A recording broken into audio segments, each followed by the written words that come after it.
It's not just loss of semen that we are, as it were, speaking on behalf of male contingency, afraid. We're afraid to be gobbled down, you see, per se. So it's also, there is this fear, psychological resistance as well. And reflecting on this, paradoxically enough, puts us in touch with the true meaning of what the manhood is about. It puts us directly in touch with that what turns this all and makes a relationship into a possibility where instead of feeling like I'm going to be impeded, you're multiplying this, whilst being fully aware that at that level there will always be that graceful walk, knowing that the drop is like steep, because sex is extraordinary power. It can claim us. When we discover sex, we discover death.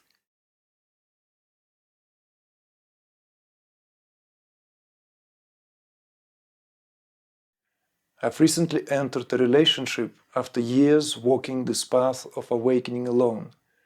Prior to this, I have spontaneously gone through phases in which I have spontaneously abstained from sex altogether, as this energy has been directed mostly to fueling my sadhana.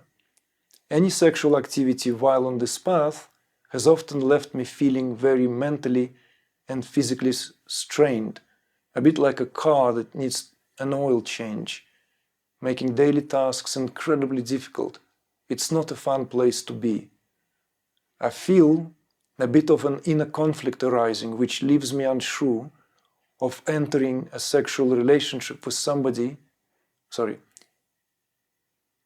If entering a sexual relationship will somehow limit my spiritual growth, especially since this process is still very active. I feel I'm still lacking a foundational understanding around this topic. There's a lot of information out there, but it is difficult to discern how applicable any of it is to those in which Kundalini is active. Prior to awakening, I'm sure it would serve its purpose, but this feels like something entirely different now. I'm seeking guidance specifically on the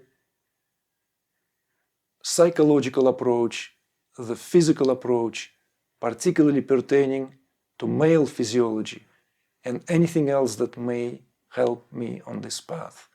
Thank you very much from the heart.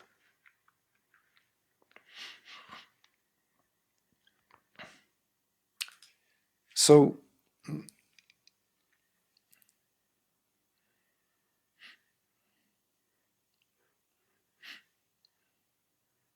it's a fundamentally important inquiry here with regard to what this work is and how this work also translates in terms of its standing, in terms of what it teaches, and in terms of what it hopefully, potentially offers. Because once we realize that there are no shortcuts, no leapfrogging, yes, always advisable, and I always encourage everyone, whenever there is an opportunity, to take the bull by the horn if you can. And some of you already have heard me saying how important it is to realize that the greatest progress is made in the shortest period of time if we speak about it in that sequential manner. The greatest progress is made in a quantum leap-like phases. And what I was astonished, actually, it's like that everywhere. Like that everywhere. You've been doing 20 push-ups, and 21 is the most painful. And then suddenly you do 30. It defeats the logic. I'm just saying, anything you learn, even in the field, this what we call the field of diversity, it's always done in a quantum leap. I would even dare say we don't learn through that line. We don't learn like that, bit by bit by bit by bit by bit by bit. The greatest learning occurs in these moments where there is no fossil records left to tell how it took place. So please hear me attentively. This question is so profoundly important because what it does, it brings on and out into the open the very question of value of this work. For whom this work is, if this work is for a householder.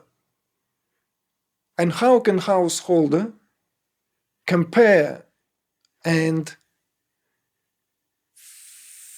favor, right,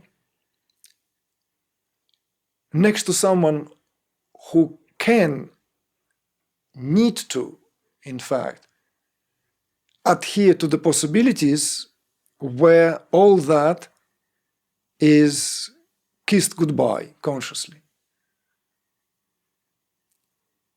This is where the core of the question, you see?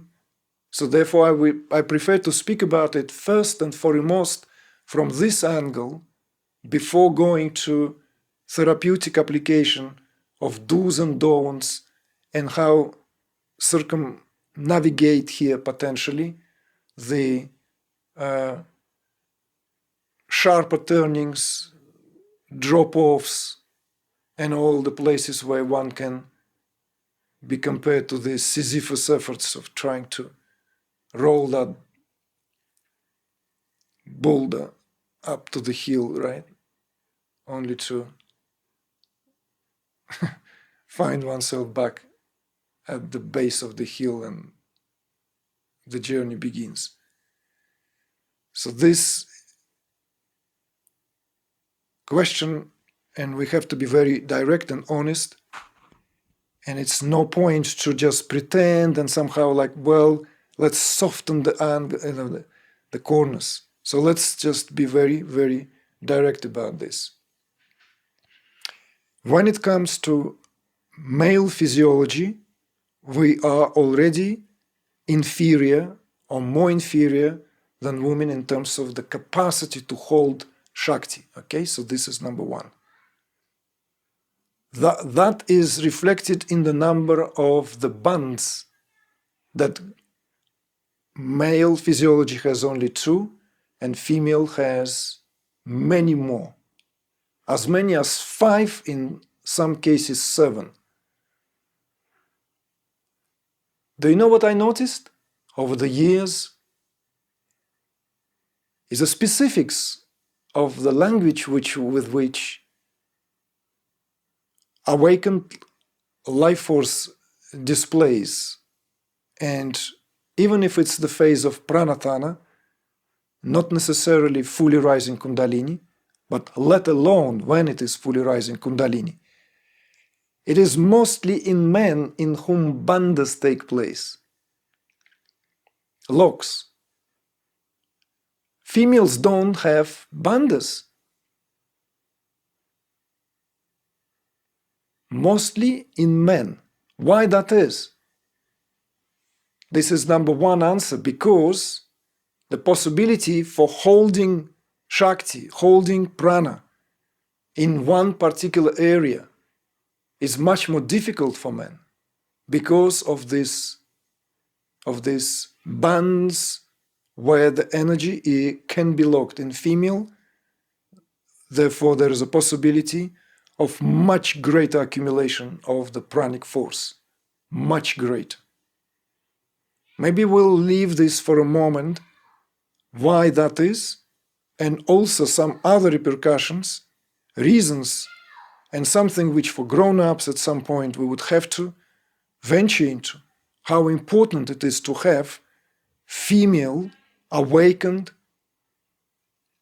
adepts in the world and certainly in every sangha.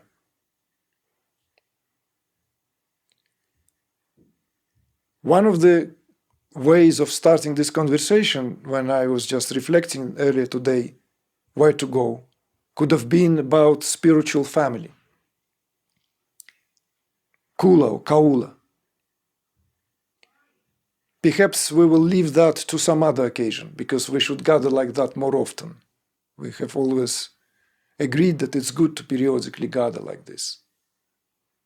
So hold me please to this, and we shall speak about this, maybe in our next gathering, like this, in a few months' time, whenever the window will create that possibility. We can speak about the importance of spiritual family beyond the kind of usual yap spiritual families. No, really Kula. Why is it Kula Kundalini? Why is it Kula Kundalini? Why is it so important that it happens in the spiritual family? For now, this admonition and recognition of our capacity that when it comes to the subtle anatomy and the subtle body, female body is more prepared already. In other words, no matter how paradoxical this is for some, and there are other reasons that will be very interesting at the deeper study of Ayurveda as well, because there are aspects to that. But with us, men, there is already that drawback with regard to how much Shakti and Prana can be stored and held, and as well as how much Shakti is lost, or rather not Shakti in this case, how much consciousness is lost through the loss of semen. Therefore, the one who is on a path of renunciation, the monk, if it's a proper monk, proper renunciate, they are always in a more favorable position already. So in other words, the singles of us are already in a more privileged position. You need to know that. But listen please attentively, because it's not all black and white and it's not all that straightforward. There is this areas where it begins to weigh itself out and where it will balance itself out. So if you're attentive enough, some extraordinary psychological realignment should take place, which will afford the possibility for a truly tantric relationship. Tantric relationship has little to do with what is neo-tantra or even extension of bhoga means here. Enjoyment. It has psychological aspect here, first and foremost. But first, let it be established. One in an intimate relationship as a man will always be already in less favorable position because of that, what is known culturally as a loss of semen. Loss of semen is a huge topic. Loss of semen has been talked about for thousands of years. Interestingly enough, there are direct allusions in Western culture. For example, we don't know if pre-Socratics have anything on that topic because everything left only in forms of fragments. Literally like when you go to the Forum in Rome and when you look at it, you only see the ruins. It doesn't look like Rome. It looks like ruins of Rome. Picture perfect, it's very beautiful. In fact, For the aesthete, perhaps ruins of Rome are more beautiful than how it was in Rome, who knows? But it's far cry. So the same goes here. You see? The same goes here. So this understanding of what it is to have the male body and loss of semen was already dealt by Aristotle. Already he dealt with it to a quite an emphatic and detailed manner, the importance of it, the practical, psychological, physiological, and philosophical implications of that. So it's not just a purely Indian thing, but in India it is literally made into the holy cow. In India, in the Orient, and India again, in particular, loss of semen is a huge thing. The term Brahmacharya, variously translated, the winning translation we prefer to adopt, and I have spoken about it many times also, is the student of Absolute, right? The one who studies about his own essence. Brahmacharya, ones whose teacher is Brahman, right? But actual meaning of Brahmacharya is inseparable from the one in whom the pranic flow is upwards all the time. That's the meaning of the Brahmacharya. So one can study about Brahman, in other words, be a good Brahmachari, and then lose semen on a regular basis, and he is not a Brahmachari. So it's like, is he a Brahmachari or is he not a Brahmachari? He's reading the right philosophy, he's sitting at the feet of the right guru, but the tap is open and all that streams down. What streams down? And this is where it's a cultural thing here. Why importance is given to that? Primarily because what semen represents here, and of course you have heard about it and must have read about this, the one who asked me this question, and all of you who are now partaking in this together, you've heard us speaking about it. I have spoken about it several times. You must have read about this. It's all linked to the recreation of the bioplasmic field from all the impressions we take in, but of course primarily in a raw state of it, the food we eat. So this is all contributes to the final byproduct of all digestive stages which manifest in ojas creation. That ojas is that importance here. That ojas is the immunological substance, it's the luster in the eyes, it's the so-called auric field, and that what also, when prana awakens, is fueling the process. So that correlation between tejas, ojas, and prana here is proverbial. That analogy with the traditional lamp is given, that ojas here is that oil which feeds the fire, the flame. So obviously there has to be this proportionate relationship. I'm not going to go into the semantics of what all of you should know by now. I'm mentioning this in one breath so as to bring this to a greater understanding of what is at play here. What is here is actually at play when it comes to ojas, its importance, and the loss of semen. You see the word loss of semen. We would have to reconcile this by the time I will respond to this question. The term loss of semen We would have to turn it upside down. We have to put it on its own head. Because otherwise, we will fail to what this teaching really stands for, because this teaching is for householder. Rising of the Kundalini may take a lifetime. Where is the guarantee that, how quickly will that unfold? It may take 2 years, or 20 years from now.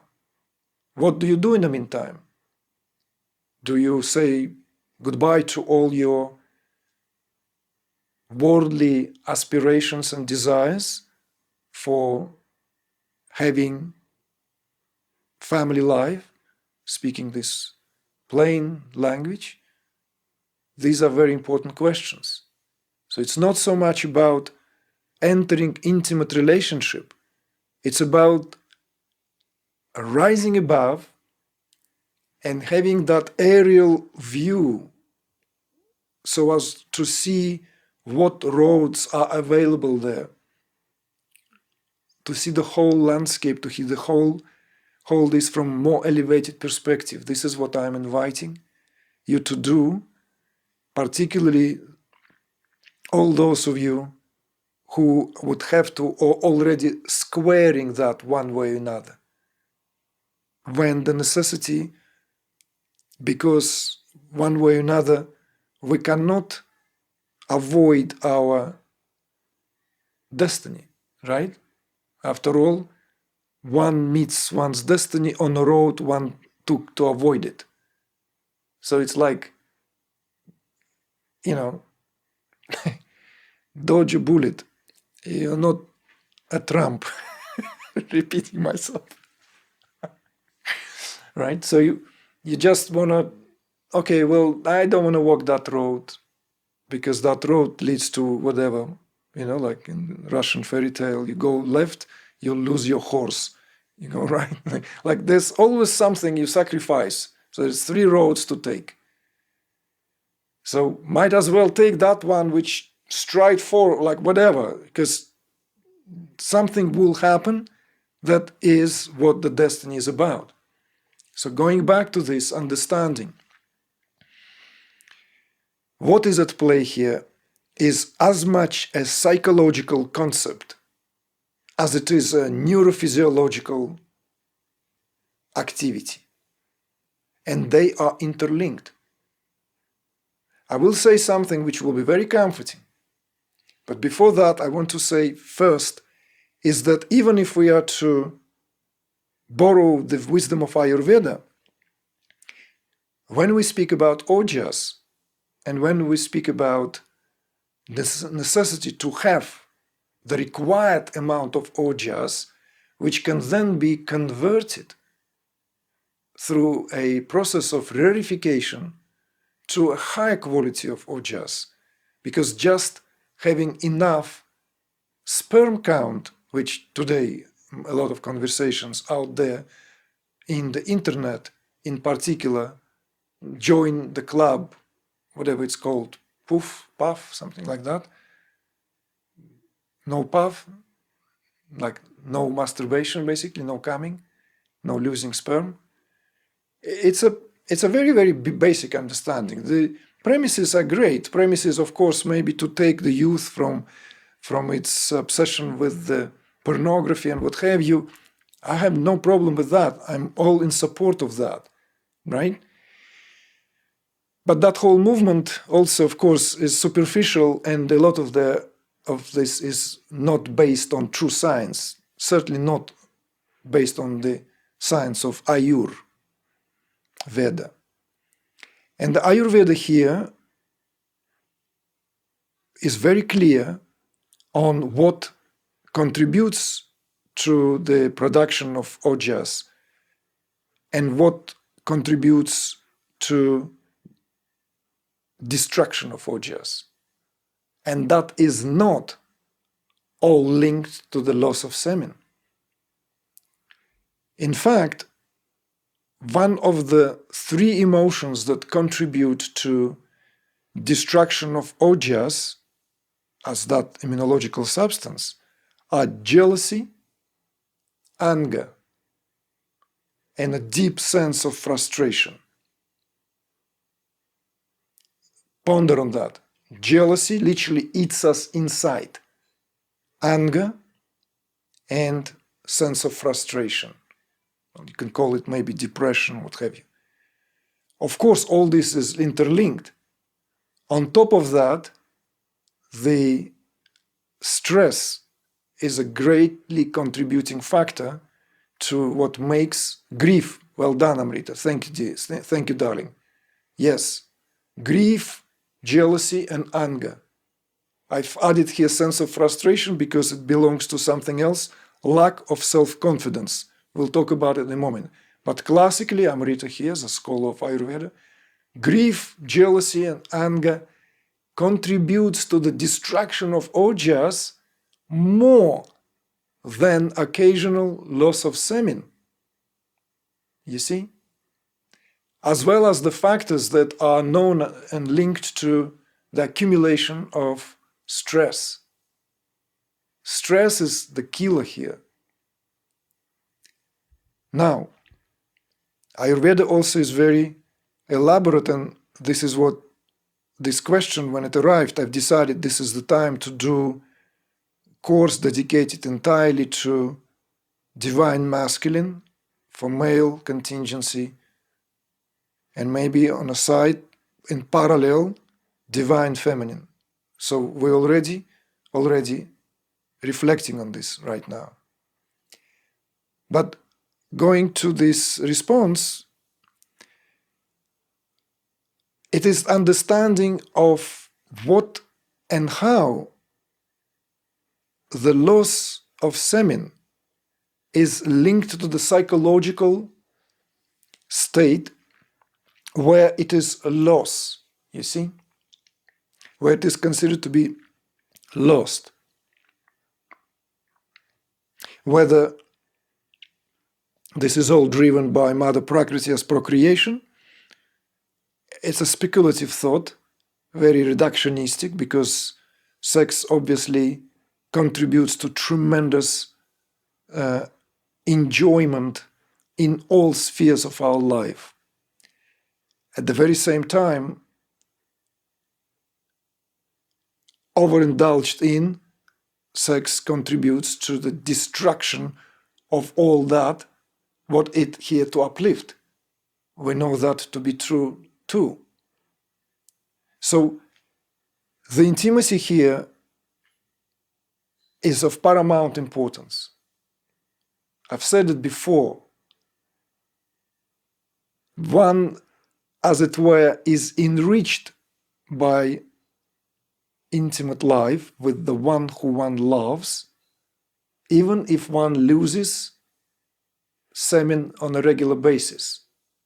And one destroys a lot of one's efforts through just a one night, what is it called? One night stand? What? One night stand? What is it? Something like that, right?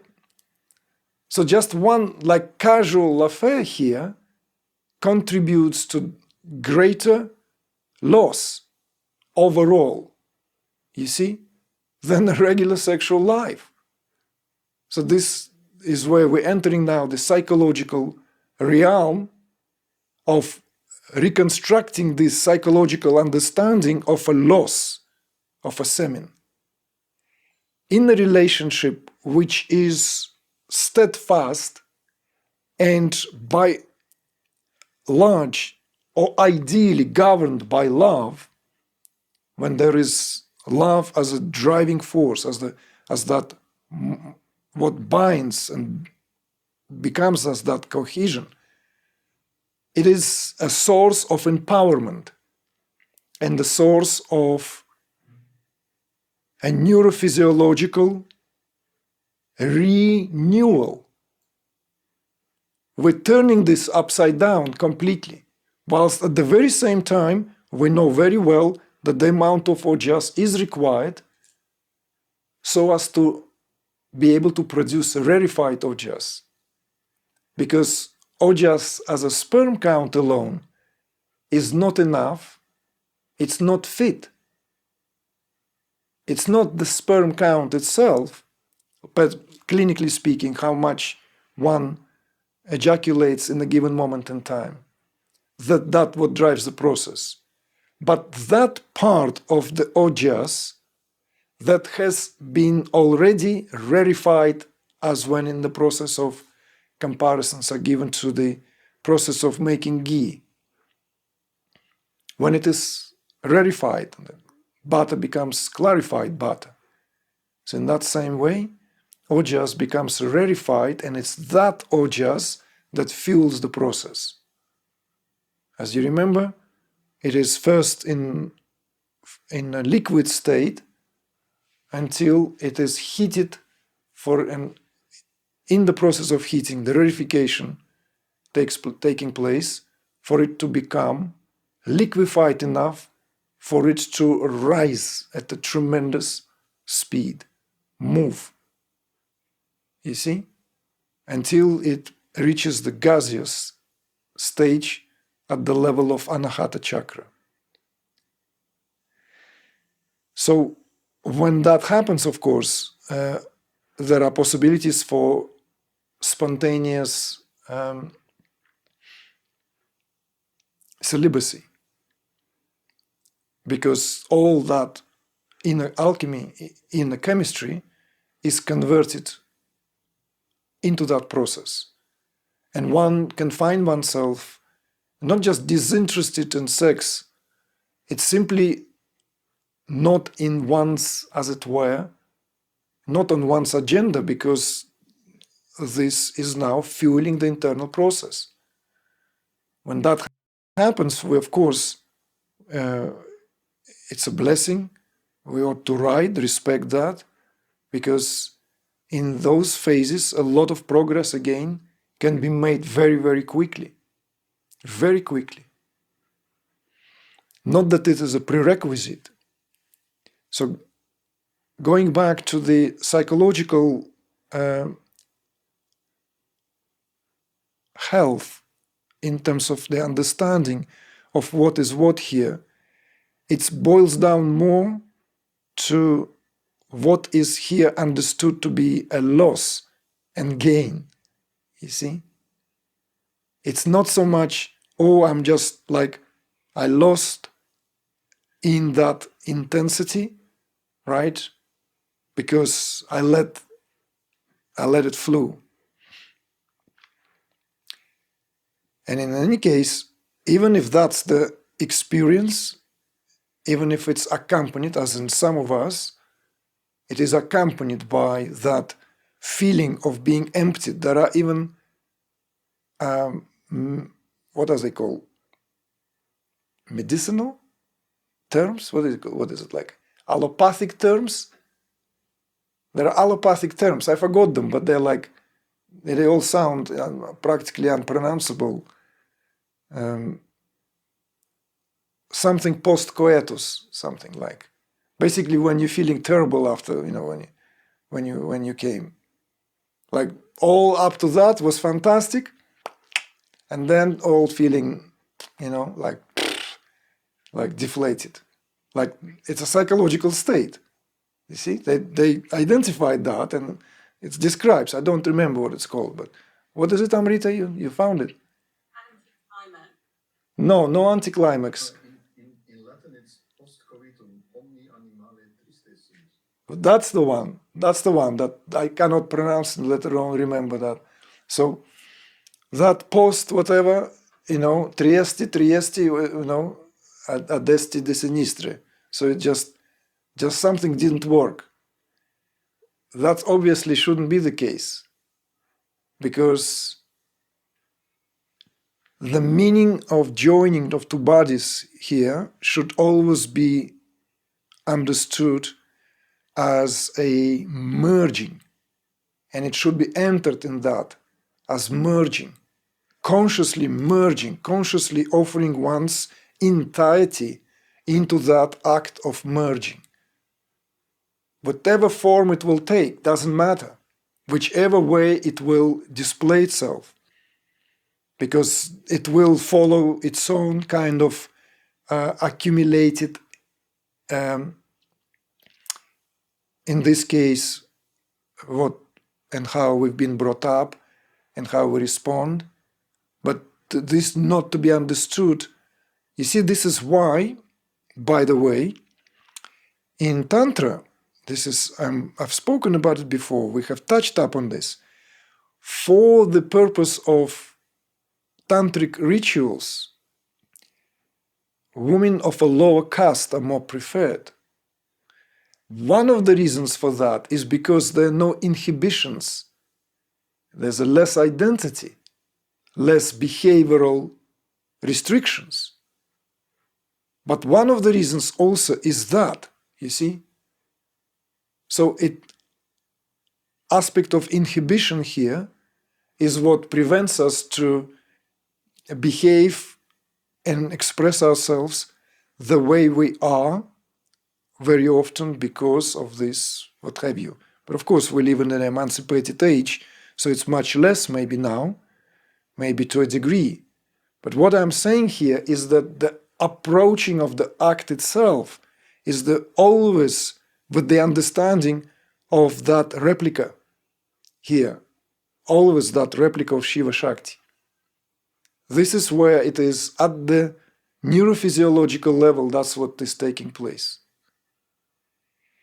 And it's not about even creating this or trying to adhere to a level of the ritual or trying to do it in a certain way, because it all comes from the mind anyway, whereas the whole point is to drop into that instinctual desire and simply roll with it.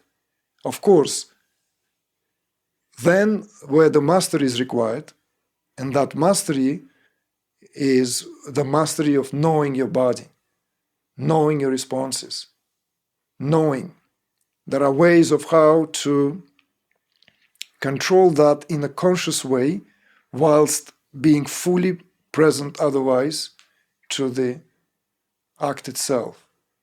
And when that is touched, the point, there is a sweet point touched. And that sweet point is what perhaps the very purpose of the desire in the first place. Sexual desire outside of this, let's say, notions and concepts of procreation, notions and concepts of Mother Prakriti has her way, but the point of the resonance that is left, that is perceptible at the cellular level, that one can remain for a duration of hours, in some cases days, in some cases when that spot is really touched. It's not spot, it's spoken metaphorically, not particular spot. There's no such thing as a spot there, so don't get me wrong. It's that what is experienced, leaving that hum, and that's the beauty of sexual union. This is the tantric way of sexuality. When you are in that resonance and can remain in that resonance, masters of that can remain in that resonance from one, what is it called? Coetus? To another. Because they are in that hum, in that resonance, you see? They feel that finest vibrations that can only be experienced in the joining of two bodies. And of course, the important here thing to remind ourselves is that although it is experienced at the level of the bodily pleasure, all that is experienced at the level of the mind. Sex is always taking place in the mind and nowhere else. Well, that should be obvious by now. Should be obvious, right? All the pleasure centers are in the brains. They are in the brains. So this is also why the upsurges of the Kundalini are erotic in essence, in unabashed way. Erotic. It's a very erotic, orgasmic experience. It can be very raw, it can be very, very, very subtle. And all of you know that to whatever degree. All of you know that orgasmic feeling is there, generated by the chemistry of your own internal alchemy. So, what is it then here, going back to this? So the question here is the question of the purpose. So this attention will remain attention. And the man, in this case here, the cultural prevalence, and there's a whole, let's say, culture against you here. You see? Because it's like going to that very, very primitive level. Like, woman just wants your seed. That's it. Okay? Just seed. Everything else is just dressed in entourage. So it gets the seed, the job is done. See? But what is happening in all this? What is being here, let's say, beneath all that? What is happening? Or other than just that? Hence the question. So in other words, there is always this hesitation, because it's not just loss of semen that we are, as it were, speaking on behalf of male contingency, afraid. We're afraid to be gobbled down, you see, per se. So it's also, there is this fear, psychological resistance as well. And reflecting on this, paradoxically enough, puts us in touch with the true meaning of what the manhood is about.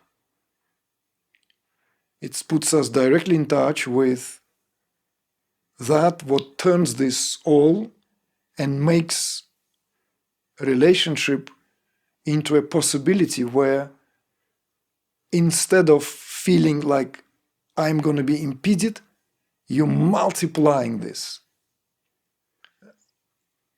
whilst being fully aware that at that level there will always be that graceful walk, knowing that the drop is like steep, because sex is extraordinary power. It can claim us. When we discover sex, we discover death. Sex and death are intimately interconnected. So not just because French call it little death. I'm not talking about that. I'm talking about the deeper meaning of that.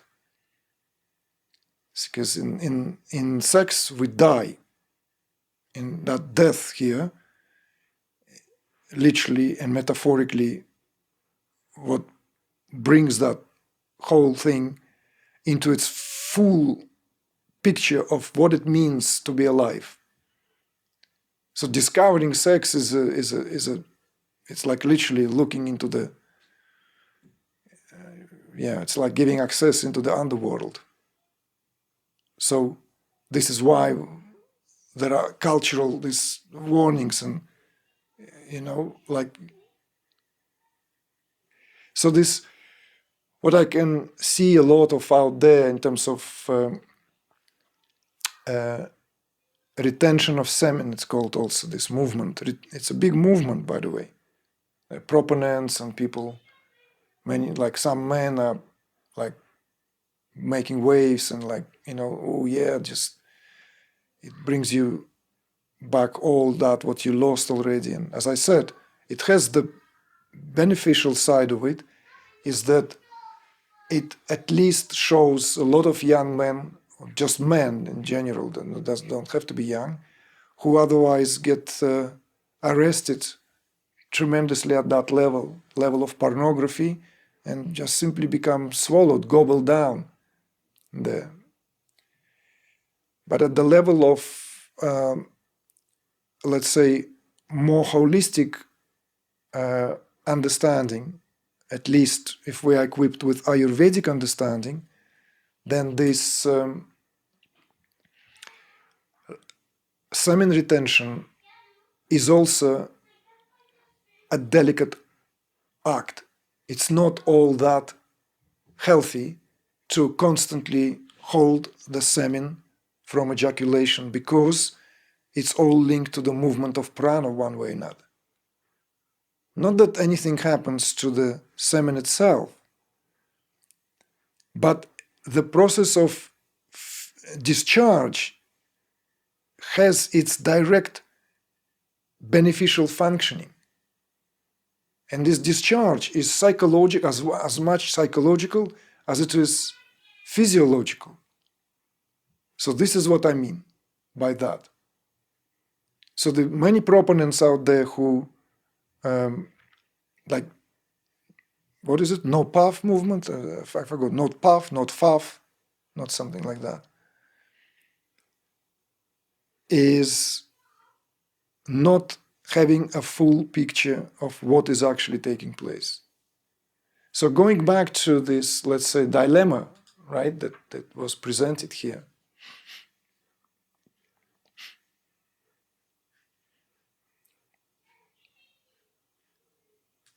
To me, somehow, even if I am reading between the lines, see,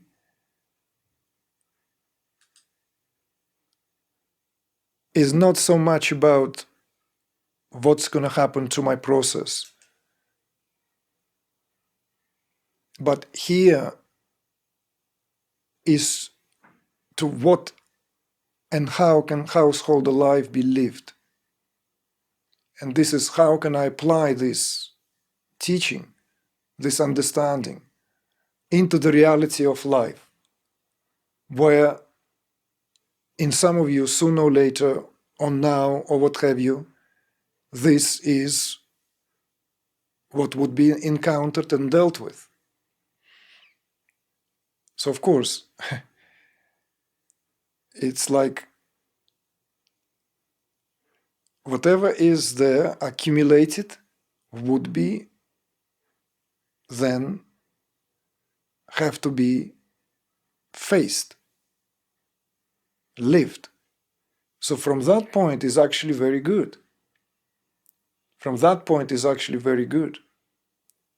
It's implementing this understanding whilst also already reaping the fruits of actions as well. And this, a lot could be said about that again, how there is no ideal situation where we can give ourselves to sadhana, let's say, and then complete sadhana, and now we are released into life. Now we're going to go and now released into life. See? Because that's not the way the life is. So in some cases, it's not desirable because there are projections. In some cases, some of you more senior in the sangha, not by age, by number of years, you remember how I have, let's say, discouraged some formation of certain relationships by warning that, but you can only warn that much, because we all do what we want to do at the end of the day. In other cases, and I somehow trust that in your case, this could be one of those very rare, extraordinary realignment, a combination. So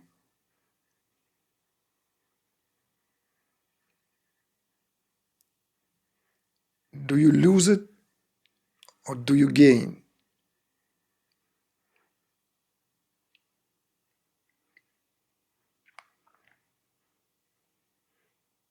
That's the quicksilver. See?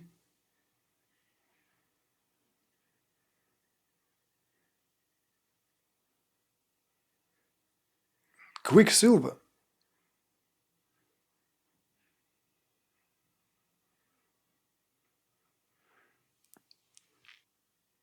Specifics will be learned.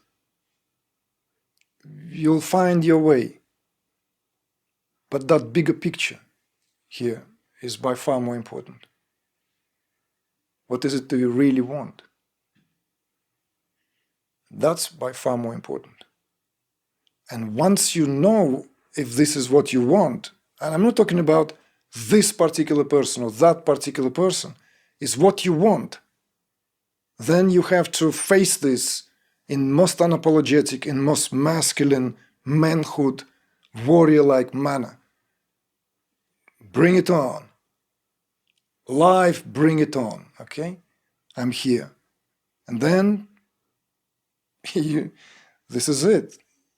This is the pain and the glory of being a man. It's combined always.